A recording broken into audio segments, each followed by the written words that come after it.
Hola muchachos, ¿cómo están? Eh, Aquí me tienen de nuevo, ahora con esta grabación del cierre de la unidad 3. Vamos a hacer una síntesis, un repaso por las actividades de la unidad 3, como lo hemos venido haciendo en las anteriores ocasiones. Con esto, la idea fundamental pues, es aclarar quizá algunos puntos y reforzar aprendizajes. Bueno, comenzamos con, antes de empezar con las actividades, la unidad 3 está centrada en los modelos para la toma de decisiones éticas.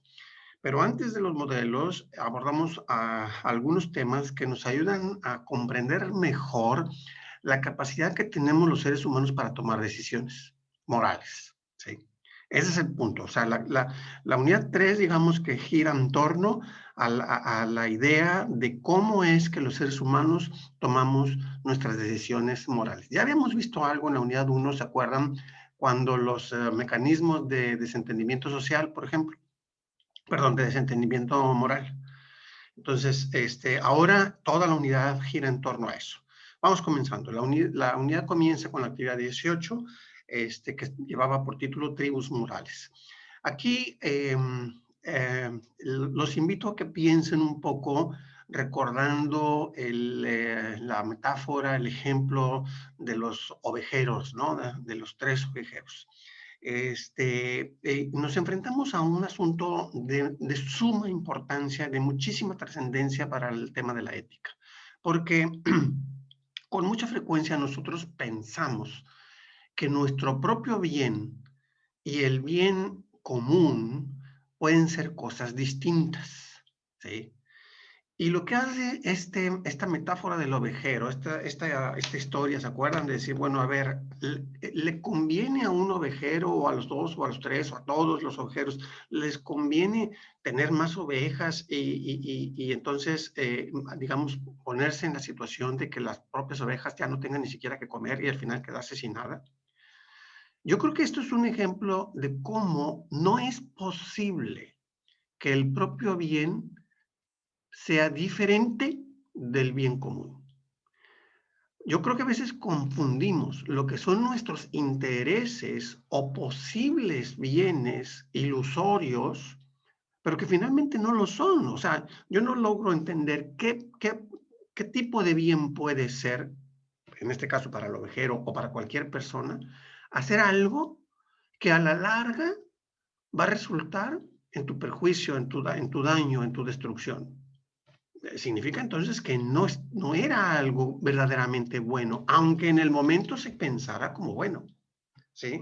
Aquí tenemos un ejemplo de cómo el individualismo en el que nosotros vivimos, es nuestra cultura, pierde de vista esto. La cultura individualista, que además exalta la libertad, pero la libertad individual, que es de alguna manera un poco corta de visión, porque justamente lo que no ve son las consecuencias de largo plazo en la sociedad. Bueno, este individualismo, decía, no es suficiente para considerar, para poder percibir adecuadamente lo que es el verdadero bien de las personas. Las personas somos seres que estamos en relación y que vivimos en sociedad. Entonces, no puede ser que hagamos, bueno, sí puede ser porque lo hacemos, ¿no? Hacemos muchas cosas que dañan el tejido social, pero eso no nos pasa a nosotros desapercibido. Ese mal social, ese daño social, es un daño que nos afecta también finalmente a nosotros mismos. Entonces, digamos que este es el primer gran tema de esta actividad. Repensar lo que es, a final de cuentas, nuestro verdadero bien. Mucha gente piensa que para ser bueno, que para actuar correctamente, tienen que negar sus propias necesidades. Lo veíamos también en semanas anteriores, por ejemplo, a propósito del egoísmo ético, ¿no? No, no, el verdadero bien es un bien de largo plazo y eso puede significar que a lo mejor no logramos ciertos intereses de corto plazo, pero no significa que finalmente eso sea un mal. Bueno, dentro de la misma actividad, después venía el tema, digamos, de las tribus, ¿no? De ahí toma su nombre la actividad, las tribus que en la antigüedad, viviendo en culturas homogéneas, viviendo en tribus, digamos, con las mismas costumbres. A ver, aquí ya se me movió. Entonces, tenían como muy claro lo que tenían que hacer, las costumbres, lo adecuado, lo inadecuado. Cuando las tribus comienzan a convivir, cuando en una ciudad grande, en una cultura urbana, ya hay múltiples grupos, múltiples tribus conviviendo con costumbres distintas, bueno, entonces aparecen las dificultades, claro, porque las morales son diferentes, las costumbres son distintas. Hemos venido hablando de este tema de la moral, pues desde el arranque del curso. Aquí lo que debe quedar claro es que no es lo mismo, ya debe ser muy, muy claro, no es lo mismo la moral que la ética. Entonces, las distintas tribus podemos tener distintas costumbres, sí, pero eso no significa entonces que la visión sobre lo bueno y sobre lo malo, en términos filosóficos, en términos éticos, tiene que ser también diferente. O sea, el diálogo, lo único que ocurre es que ante esta diversidad urge el diálogo. Cuando vivimos en ambientes plurales, es mucho más importante dialogar, justamente por las diferencias que hay. Y el diálogo sobre la moralidad tiene que ser un diálogo objetivo, un diálogo serio, un diálogo que nos permita encontrar acuerdos, que sí es posible encontrarlos, que sí es posible construirlos. Entonces, de ahí que este asunto del pensar rápido, del pensar lento, es decir, del cómo resolvemos las cuestiones morales, otra vez, bueno, en ambientes homogéneos, en culturas homogéneas, pues no necesitamos ni siquiera pensar mucho, ¿no? O sea, la intuición, la costumbre, el hábito nos indica claramente qué es lo que hay que hacer y qué es lo que no hay que hacer. Pero las cosas se complican cuando los ambientes son plurales o cuando las situaciones son complejas. Entonces necesitamos analizar, necesitamos revisar de qué estamos hablando, en qué consiste verdaderamente el conflicto moral y ver cuáles son las mejores soluciones. De nueva cuenta, lo conecto con algo que vimos la unidad pasada, nos enfrentamos, digamos, a la diversidad o a la falta de unidad o de uniformidad en las decisiones. Pero esto es algo completamente natural en cualquier ciencia cuando se tratan temas complejos. La siguiente actividad, la 19, también muy importante, tiene que ver con el desarrollo moral de la persona. Ojo, tenemos que partir de la idea de reconocer que los seres humanos somos seres en continuo crecimiento. Ninguno de nosotros está acabado. Todos aspiramos a seguir creciendo, a seguir siendo mejores, a desarrollarnos. Este desarrollo ocurre en la vida humana en distintos campos, en distintas dimensiones. Nuestra inteligencia se desarrolla, sí, de manera acelerada, rápida, los primeros años de vida, la juventud, ¿no? Vamos creciendo biológicamente y nuestra capacidad intelectual va desarrollando. Hay teorías para el desarrollo intelectual. Bueno, nuestra mente, nuestra psicología también se va desarrollando. Una cosa es la psicología infantil, otra cosa es la psicología del adolescente o del joven y del adulto. Entonces hay teorías psicológicas del desarrollo. ¿Qué es lo que hacen estas teorías? Bueno, ya dijimos que las teorías lo que hacen es tratar de explicar la realidad. Las teorías del desarrollo psicológico nos tratan de explicar cómo ha de ser el crecimiento psicológico de una persona. Las teorías del desarrollo intelectual o cognitivo nos dicen cómo es que debe ser el desarrollo intelectual de una persona. Y así sucesivamente. Hay un desarrollo biológico, por supuesto. Bueno, pues los médicos saben si estamos desarrollándonos adecuadamente bien o no en términos biológicos, en términos de nuestro cuerpo. Bueno, para la moral también hay teorías del desarrollo moral. Es decir, propuestas,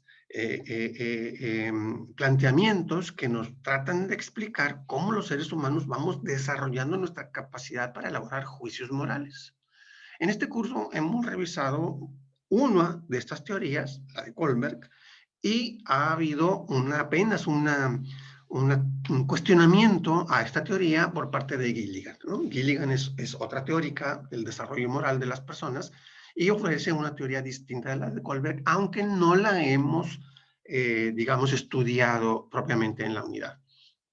Entonces, aquí el tema, aquí el asunto importante, muchachos, es comprender la teoría de Colbert, que es la más conocida, la más aceptada, la más difundida, aunque tiene sus limitaciones, por supuesto, pero que podamos tener una cierta idea de cómo es que se supone, si esta teoría es correcta, cómo es que se supone que vamos creciendo en nuestra capacidad para juzgar lo que está bien y lo que está mal.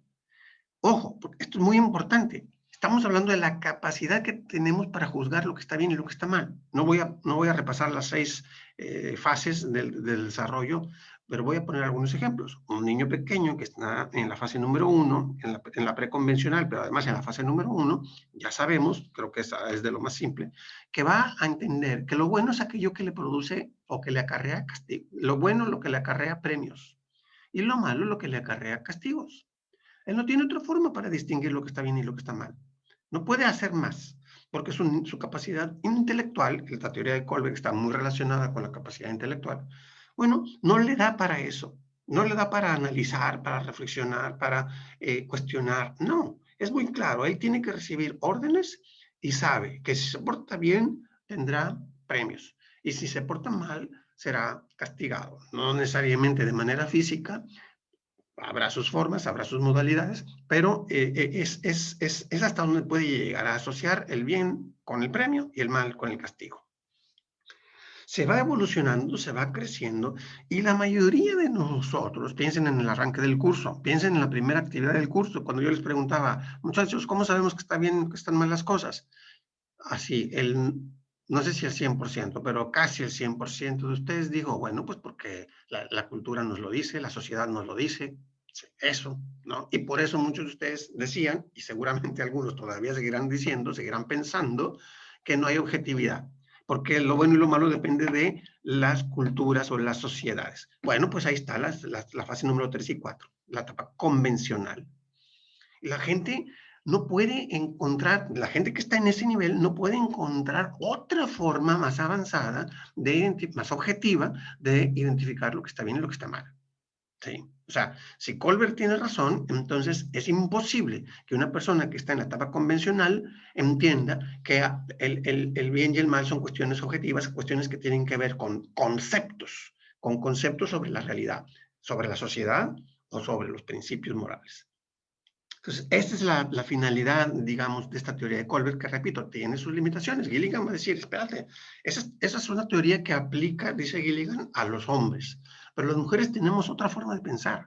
Las mujeres nos orientamos más por el tema del cuidado del otro, de la acogida del otro, de la intimidad en las relaciones. Entonces, bueno, más que discutir esta teoría, la actividad lo que pretendía era que ustedes se preguntaran, se revisaran si realmente Gilligan tiene razón y los hombres y las mujeres, los varones y las mujeres tenemos mentes distintas que funcionan de manera diferente, que captan la realidad de manera diferente, que por lo menos y por lo tanto actuamos también de manera diferente.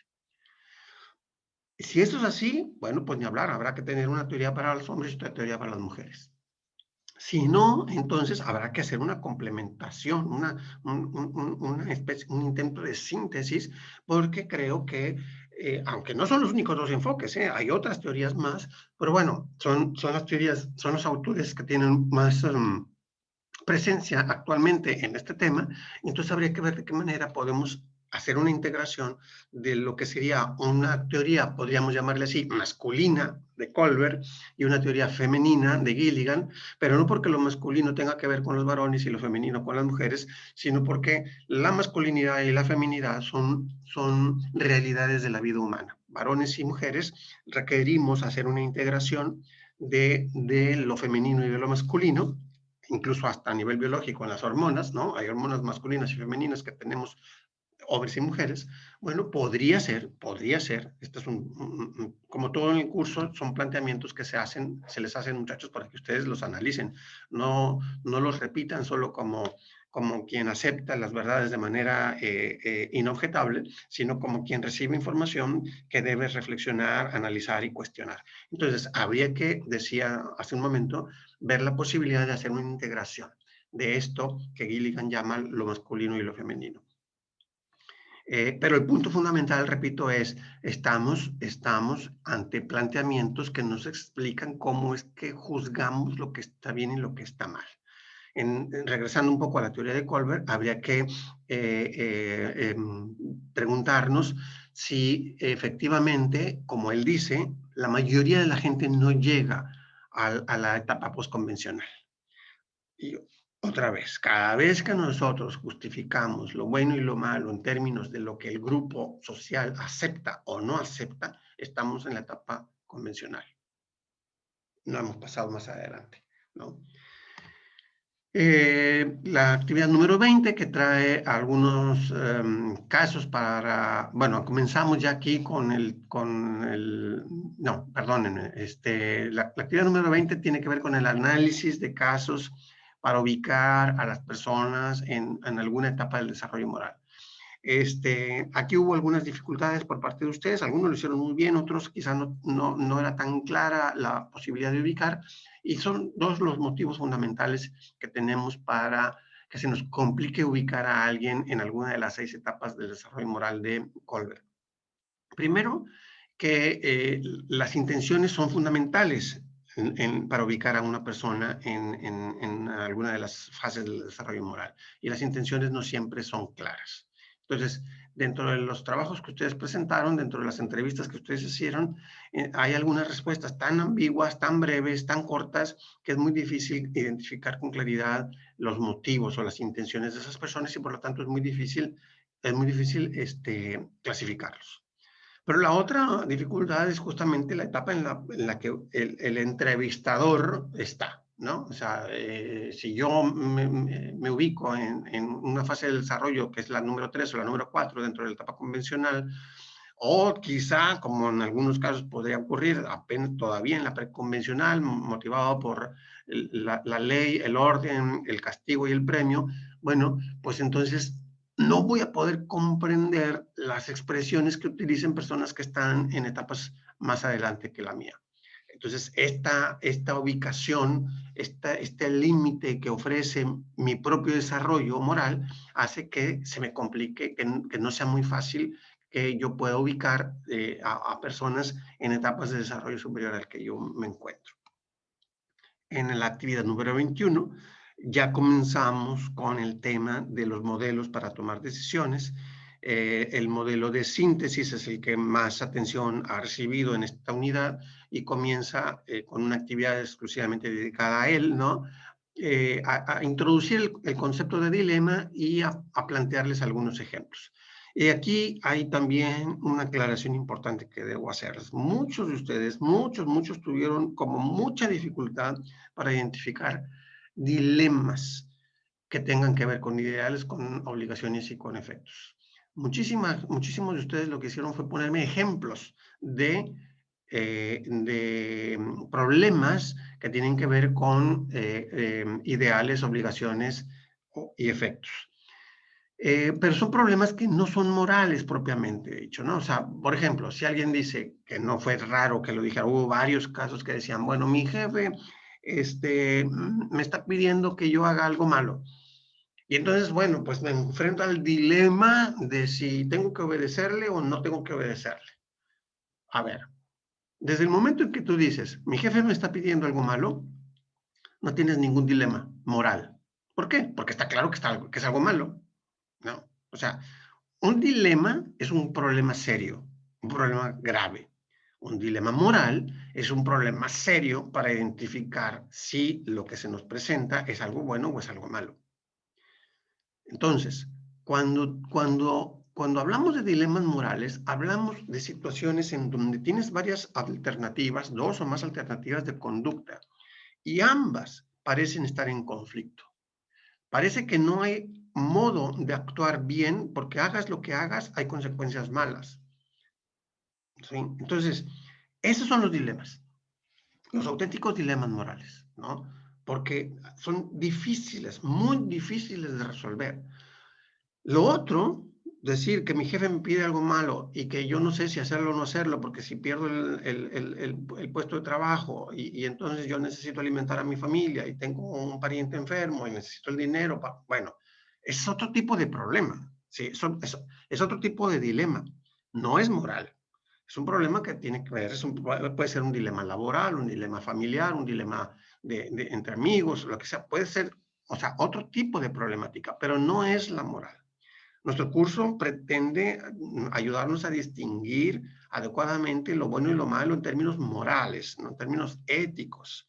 Entonces, claro que no es cómodo, no es confortable oponerse al jefe. Y a lo mejor yo no digo que lo tengas que hacer, pues eso tendrá que ser decisión de cada quien. Pero si tú tienes claro que una conducta, que algo es malo y lo haces, bueno, pues estás actuando mal, moralmente mal.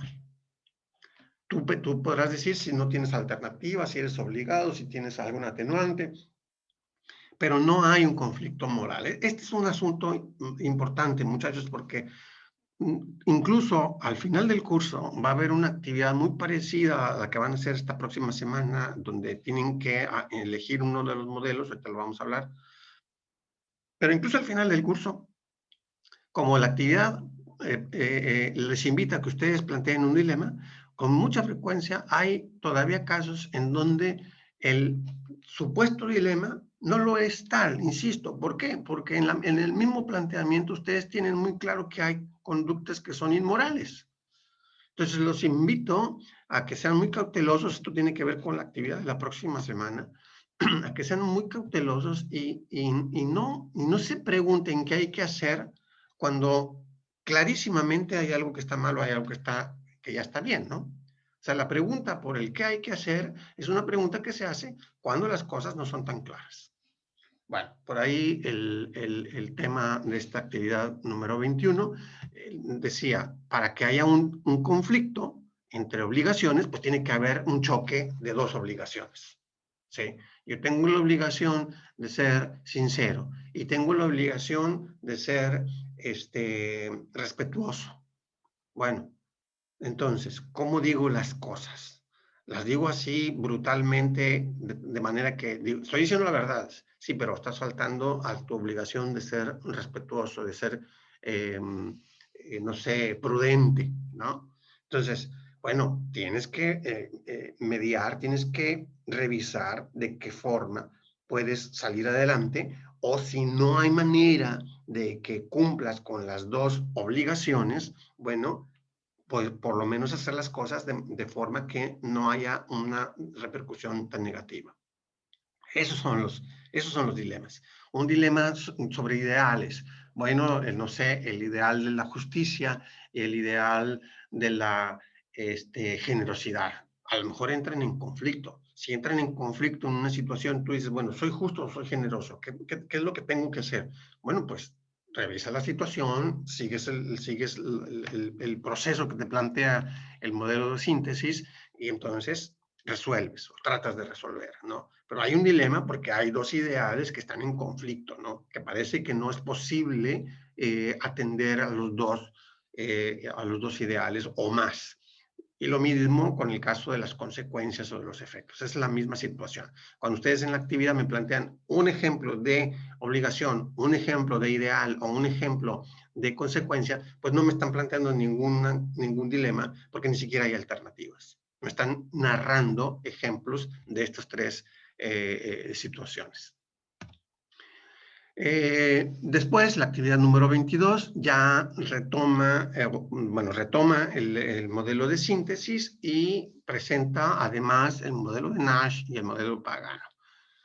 Varios de ustedes fueron también como muy, ¿cómo llamarlo? Muy, voy a decir, ahorrativos, ¿no? En su actividad. A lo mejor andan ya con muchas prisas y con mucha carga de trabajo, pues puede ser, ya nos estamos acercando al final del semestre. Lo ideal habría sido que en esta actividad explicaran con detalle los tres modelos, ¿no? Las preguntas de los modelos de Nash y de Pagano, sobre todo. Pero bueno, aquí la recomendación, porque pues los van a seguir usando, la recomendación, muchachos, es que comprendan muy bien los tres, o sea, son tres modelos distintos que son aplicables en condiciones distintas. No se trata de que tú digas, no, yo me quedo nada más con el de síntesis porque es el mejor de todos y es, bueno, puede ser el mejor en ciertas situaciones, pero no necesariamente siempre. A veces aplica mejor el de Pagano, a veces es más útil el de Nash, ¿sí? De nueva cuenta, es la realidad la que nos va a indicar, la que nos va a decir qué tipo de modelo es más apropiado. Otra vez, hemos hecho una selección de modelos, no significa que sean los únicos. Hay otros modelos, hay otras formas de ir resolviendo conflictos morales. Entonces, el asunto aquí para ustedes, para la vida, es que ustedes comprendan como cierto tipo de procesos, como cierto tipo de pasos que conviene hacerse, normalmente son preguntas, porque se trata de un análisis. Bueno, entonces, ¿cómo desmenuzar? Analizar es descomponer, entonces, separar. Entonces, es como si tuvieran un problema moral, es como si tuvieran una situación compleja, complicada, enredada, ¿no? Bueno, a veces usamos esa palabra, esto está muy enredado, muy enredoso. Bueno, y es separarlo, es desmenuzarlo, es poner una parte acá, la otra acá, y cuando separamos, cuando lo analizamos, entonces podemos comprender mejor la situación, la realidad, en este caso el conflicto moral. Es muy importante que siguiendo alguno de los modelos, o más de uno, puede ser más de uno, al final de cuentas, cuando se llega a la conclusión y tú digas, ok, esto es lo que tengo que hacer porque esto es bueno, tú puedas fundamentarlo en alguna de las teorías éticas estudiadas en la unidad anterior. Acuérdate que la teoría ética es lo que realmente fundamenta el juicio moral, ¿sí? El modelo es nada más una secuencia de pasos que te ayuda a hacer el análisis. Pero tener una conclusión basada exclusivamente en el modelo sin fundamentarla en una teoría moral es insuficiente para decir, esto está bien. ¿Sí? No podemos decir, esto está bien porque seguí el modelo de Pagano y lo seguí muy bien. Bueno, sí, pero a ver, pero el check-up es con la teoría o las teorías. Oye, esto está bien porque coincide con el utilitarismo, porque coincide con la ética de la virtud, porque coincide con el imperativo categórico que dice esto y esto y esto y esto, ¿no? Entonces, si eres capaz de seguir el modelo para ayudarte a hacer el análisis del problema moral y después la conclusión, fundamentarla en una teoría ética, ahí está tu juicio moral, bueno, hipotéticamente objetivo. Digo hipotéticamente, bueno, pues porque todos nos podemos equivocar y todos podemos cometer errores, tanto en la secuencia del modelo como en la relación con alguna teoría o algunas de las teorías éticas. Pero el chiste es ese, digamos, el procedimiento es ese. La práctica es la que nos irá dando cierta finura, cierta capacidad, cierta seguridad en la resolución de los conflictos morales. Me salto la actividad 23 porque es justamente esta pues de la hipotética reunión sincrónica, que no ha sido sincrónica, y les decía, la actividad 24, que es la última de la unidad antes del examen, se trata de hacer ya un análisis del caso. Ojo, la competencia general del curso, si tú revisas la competencia general del curso, dice algo así como que ayudarles a mejorar la capacidad para tomar decisiones éticas. Bueno, en este tipo de ejercicio es en donde se manifiesta o donde se debe de manifestar esta capacidad. Les dije hace un momento que al final del semestre vamos a hacer otro ejercicio prácticamente igual, porque yo deberé revisar este análisis que ustedes hagan del caso, retroalimentarlos, digamos, estudiar la unidad 4 que tiene que ver sobre todo con asuntos de ética profesional, para que al final vuelvan a hacer este ejercicio, ojalá que con un dilema ya del campo profesional. Bueno, pero entonces aquí está, digamos, como que el eje fundamental del curso. Que ustedes sean capaces de reconocer un verdadero dilema moral, ético, elegir alguno de los modelos, aplicarlo, exponer su decisión personal y fundamentar su decisión. Es decir, yo haría esto, en este problema yo haría esto porque coincide con la teoría de la tal, teoría de la tal, teoría de la tal. Sí. Y ahí está. Y ese es el ejercicio que ustedes deberán hacer el resto de su vida cuando se enfrenten a conflictos morales. Ya no es la autoridad, con todo respeto, de la abuelita o de la familia o de las costumbres de no sé dónde, del pueblo, no es que yo ya me fui a otra ciudad, yo ya vivo en otro país y entonces mis principios morales son distintos. No, este tipo de análisis lo puede hacer aquella persona que está en condiciones de la etapa postconvencional, ayuda a llegar a la etapa postconvencional, porque hace caso omiso de circunstancias particulares culturales, ¿no? Entonces, bueno, ojalá que esto les ayude pues para cerrar mejor esta unidad 3, ya 3/4 partes del curso, ya nos estamos acercando al final. Les decía, la unidad 4 tiene que ver con temas que van más a lo laboral, a lo profesional, a la responsabilidad social, organizacional. Entonces, bueno, pues espero que sigan aprovechando, aprendiendo, eh, reflexionando y como de costumbre, bueno, si hubiera dudas, si hubiera comentarios que quisieran hacer, pues estoy a sus órdenes en el foro de dudas. Si fuera algo personal, pues por correo. No se olviden, please, no se olviden de los diarios al final de cada unidad, pues eso también es una información importante para nosotros, para entender mejor cuáles son sus aprendizajes y sus dificultades también. Estamos también en el periodo de evaluación docente. Bueno, es el tiempo para que ustedes juzguen eh, la, pues si ha sido un profesor, un acompañante que ha respondido a sus necesidades, etcétera. Bueno, ustedes ya conocen la encuesta, les encargo mucho que participen en ella, por favor, y ayuden a la institución a tener un feedback, una retroalimentación importante en términos del rendimiento que los profesores tenemos, justo como eso, como profesores de ustedes. Gracias por la atención a este video, muchachos, y seguimos en comunicación. Hasta pronto.